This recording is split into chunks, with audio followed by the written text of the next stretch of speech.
Hello. Yeah, going through some more Blu-rays.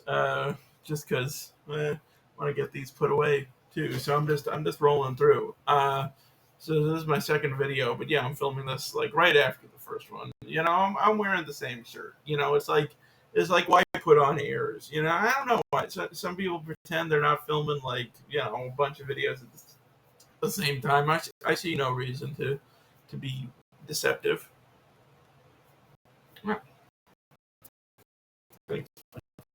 All right, let's get into it with House. This is another Criterion. This movie, Japanese horror movie from the 70s, from 1977, I believe. Yeah, this is absolutely insane. Like that piano from Mario Brothers that freaked everybody out when they were kids. That's from this movie, and there's shit in here that's a lot freakier than that. So yeah, definitely see this if you enjoy really insane and surreal horror comedies. It rules. Uh, we got oh, this is one of my all-time favorite movies, Inside Out.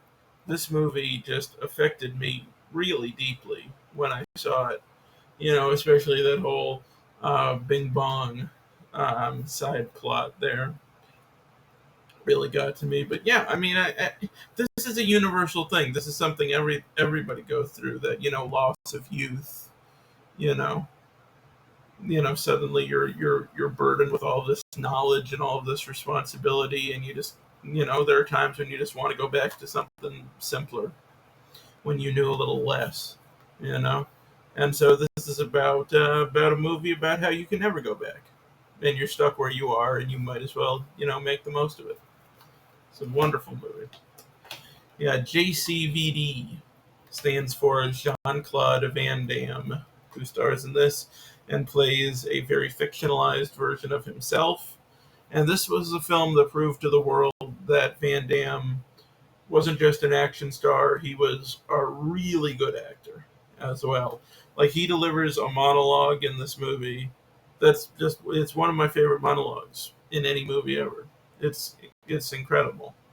And it's got kind of this fun little meta narrative where Jean Claude, he plays like a version of himself who's he goes to the bank, I think, because he needs to pay like alimony or something, and he's like broke because he hasn't worked in a while, and the bank ends up getting robbed, and so he's held hostage with all the other people in the bank, and he kind of has to reckon with himself and what his life has become, and what he's about, you know, from this point on in his career, and it's pretty fascinating movie and great performance. You got The Hateful Eight by Quentin Tarantino. I mean, it's not my favorite Tarantino movie, but I think it's a really strong film. Great ensemble cast. Those movies, those like where it's kind of like all in one location, that whole claustrophobic feel. That can be very effective when it's done right, or it can just be crushingly boring. And I think they do it really right in here. I mean, there are some moments where it gets a little slow, but for the most part, the sense of place that this movie has, and just everybody shoved together and all their personalities clashing, makes makes it really compelling to watch, I think. Plus, I mean, it's got a lot of great actors on it, like you have Sam Jackson and Tim Roth, and who had Jennifer Jason Lee, Walton Goggins, but I mean Kurt Russell. I mean, you don't really need anybody else other than Kurt Russell. You know, you see it because it has Kurt Russell. He's got a hat. The Hurt Locker won Best Picture. I think it was an interesting choice for Best Picture, but not necessarily a bad one. I'm relieved that it beat Avatar. I'll say that, especially because Catherine Bigelow, who directed this, used to be married to James Cameron, so that I shouldn't delight in James Cameron's pain, but Schadenfreude and stuff. He's not my favorite filmmaker or anything, but I I'm not some sort of monster. But yeah, I mean, this is just this is a weird thing to praise, maybe, but the sound design in this is is crazy. I love the use of sound in this movie. It's who is it? Paul N.J. Otteson. Yeah, that's his name. He does a lot of like military related movies, and I think he's one of the best sound designers in Hollywood.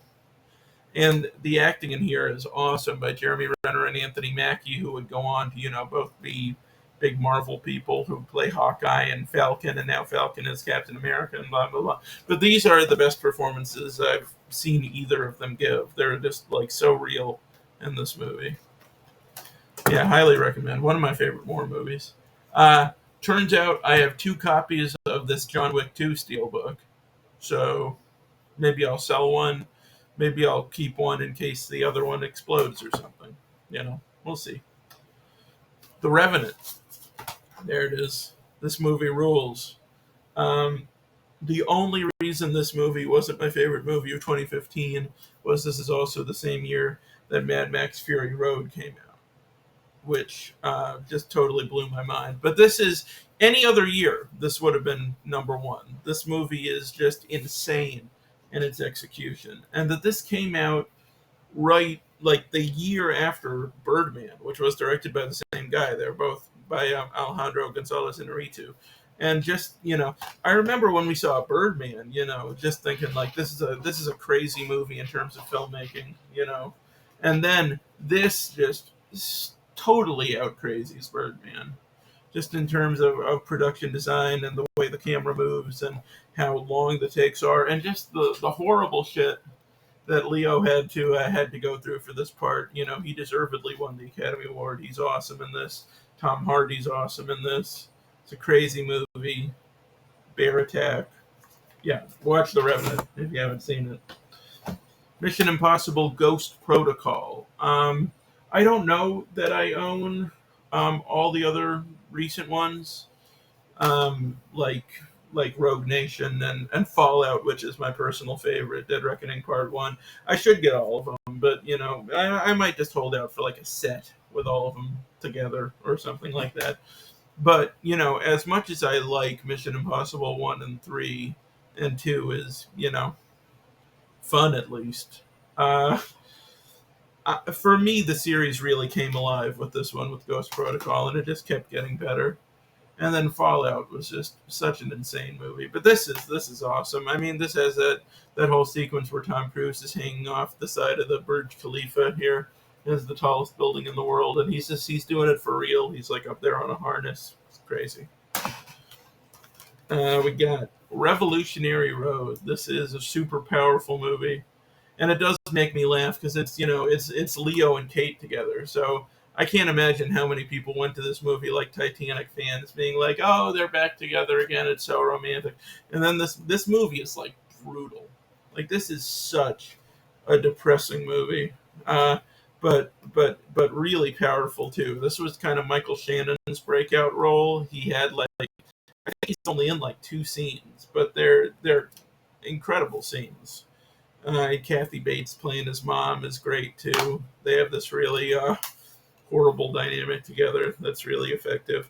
And Sam Mendes, Sam Mendes up until Spectre, which wasn't my favorite, it was still an okay movie, but up until that point, he had a perfect filmography with American Beauty and Road to Perdition and Jarhead and this and Away We Go, and I'm sure I'm forgetting something, but every one of those movies I think is great. And if I don't have any of those in this collection, I'm definitely going to be getting them. But yeah, this if just watch this when you're in a good mood, because if you're already sad when you watch this, it's going to completely destroy you. Really good. All right. What do we got here? Oh, we got a couple Predators. I'm not a big fan of buying the same movie over and over in different formats, but I had to get this awesome steelbook of the first Predator movie, and then I also have this triple feature with the first one again, and it also has Predator 2, which I really like. It's like you combine Predator with like Danny Glover playing like a burned out cop who's one day away from retirement and stuff, which is the part that Danny Glover was born to play. It's just it's a fun and ridiculous movie. I like it a lot. And then you have Predators on here, which I'm not the biggest fan of. I don't own the Shane Black Predator, but I should because I did actually enjoy that movie. I mean, it definitely has its flaws, but I don't understand why it was like so vehemently hated. I thought it was a pretty entertaining film. And then in other double pack news, well, that's a triple pack. That's a double pack. We got Rambo and Rambo First Blood. And I was very pleased when I found this because these are the only two Rambo movies I care about. You know, the first one is actually just like a really good dramatic film with very minimal violence and a great performance by Stallone. And then this one is just brutal and insane and so over the top. But, you know, there is a certain kind of downbeat, you know, quality to it. That's not like it's not like as much as it is reveling in the violence. There is an element to it where I think you're supposed to, you know, turn away and be like, you know, not just be sitting back and enjoying it and shoving popcorn in your face, but being like, oh, this is a little fucked up. You know, there's a little bit of that in there. Um, but yeah, I mean, the other two Rambo films, Rambo First Blood Part 2, Rambo 3, not my jam. They're just action movies. Eh. But the first one really had something special, and the fourth one is just nuts, and I like it. And then we got The Fly with this cool, I don't know where this alternate cover is from. This might have been like a Walmart release or something. I don't know. But David Cronenberg's The Fly, not the original one with Vincent Price. But yeah, this movie rules. It's my favorite Cronenberg film. Wonderful performance by Jeff Goldblum. Amazing makeup work in this by what's his name? The guy who did Chris Wallace, right? Am I right? I don't know. I might be an idiot, but the makeup is crazy good. Um, and that scene is like a dream sequence where Gina Davis gives birth to like a larva or something. It like haunted me. I saw it when I was too young on TV, and it has haunted me my entire life. It's horrifying. Let's see what else we got here. Um, we have a steelbook of Arrival by Denis Villeneuve. This movie fucked me up. Like, this is one of the most emotionally affecting experiences I've had in a theater. Like, I couldn't talk after I saw this movie for a while. It just the ending of this, it just really got to me. And it's a fascinating and beautiful movie. It's a really original take on that whole, you know, alien invasion, first contact kind of story. And I do think this should have won Best Picture in 2016. I think it's an insanely good movie. We got the Mel Gibson Payback straight up director's cut, which I've heard. I already like this movie. I think this is like a really solid thriller. That I've heard the director's cut by Brian Helgeland is actually very different, and a lot of people think it's better. So I actually haven't watched this cut yet, but I am looking forward to checking it out. We got The Place Beyond the Pines. This is a really cool movie. To kind of talk about the structure of it too much would be, if you haven't seen it, you really shouldn't have that spoiled for you. But I will say it is structured in a really cool way. And the performances in here are really strong. This is the first thing I can remember seeing Bradley Cooper in where I was like, okay, he's legit a really good actor, you know. And Ryan Gosling, he was on a roll when he made this, and he's awesome in it. And yeah, it's by Derek Cianfrance, who did Blue Valentine, another Ryan Gosling movie that's just insanely brutally depressing. But this one is it's, you know, kind of a crime epic, and you know it's still sad, but it's very entertaining at times as well, and a great score by Mike Patton of Faith No More, Mr. Bungle, and I'm not even like a huge fan of his music, but I love his soundtrack to this. I think he did an awesome job. And maybe last in this one, because about 15 minutes, I think that's a reasonable amount of time to hear me talk about Blu-rays, right? Probably don't want too much more than that. But I am going to spend a couple of minutes talking about The Night of the Hunter, right? And this is another Criterion, obviously. Well, maybe not obviously, but it is. It is. You got the little logo up there. Night of the Hunter is my favorite film of all time. It's number one. Wayne's World, close number two, but it's Night of the Hunter. This is the film that I respond to the most artistically. It's also my favorite performance by any actor ever. Robert Mitchum in this movie playing Reverend Harry Powell. Just a fascinating. If you've seen Do the Right Thing, which is over here in this pile, we'll get to that soon. That scene with the rings that say love and hate on it. That came from this movie. Robert Mitchum has love and hate tattooed on the knuckles of his hands, and he'll do this story where he'll have the hands fight the battle between love and hate, and because the whole thing is that he hears about this buried treasure. He's in prison with this guy, and he hears him tell where he buried all this money. And then the guy gets executed. So Harry Powell, he goes to this guy's family, who are now, without a father, without a husband. And he just basically worms his way into the good graces of this mother, who's played beautifully by Shelley Duvall. No, not Shelley Duvall. Shelley Winters, right? Yeah, Shelley Winters. What the fuck am I talking about, Shelley Duvall? I don't know. I did this the last time with actresses named Jane. It's just they're all bouncing around in my head. Like when I saw Trap and Josh Hartnett was in it, I kept calling him Josh Hutcherson. I don't know what's wrong with me, but yeah, Shelley Winters. She's incredible in this. It's like a small part, but you really feel for her. She goes through some shit in this movie. But yeah, he tries to convince her that the kids need a dad and I'll provide for you, and then she marries him, and things get very dark very quickly, because he's only there because he wants the kids to tell him where their dad buried this money. He doesn't care about them. He doesn't even like them.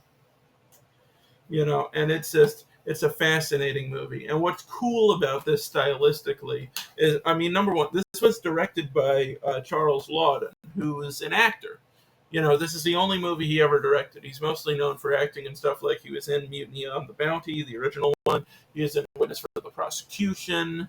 He was like a very well-respected actor. And this was the one film he directed, written by James Agee, who also wrote African Queen with John Huston, and was mostly known at the time as a novelist.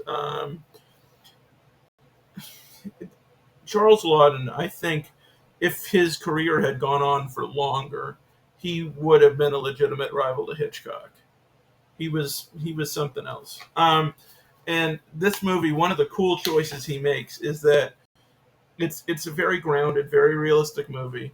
But then when Harry Powell comes around, it gets surreal, and everything changes. The set design changes, the lighting changes, the music changes, and it just takes on a completely different atmosphere. And I don't know that I've ever seen that in another film, at least not executed on this level. That when he enters a room, he just radically changes the tone and tenor of the room, especially when he's showing his true colors. And it's just a masterclass of dramatic filmmaking, thriller filmmaking, and Robert Mitchum, absolutely insane in it. The kids are great in it. A couple of excellent child performances. There's this scene where they're drifting down the river and the little girl is singing a song, and it keeps cutting like this creepy little song. When little girls sing songs, they're always creepy as fuck. And it's, it keeps cutting to these shots of like animals and hanging out by the swamp in the night, and owls and frogs and shit. And it's one of my favorite sequences in any movie ever. Um, and then there is like a lull at one point in this movie where things slow down a lot and get a little more mundane. But that part is absolutely necessary because when it ramps back up, it hits you even harder. So, so yeah, I never get tired of this movie. I cannot recommend this highly enough. Please go watch this as soon as you can if you haven't seen it, because it's there's never been another movie like it. And so that's gonna be it for for stack number 2. I got stack number 3 right here. I'm probably gonna film it right now, so I'm gonna be wearing the same shirt again. Deal with it. Okay.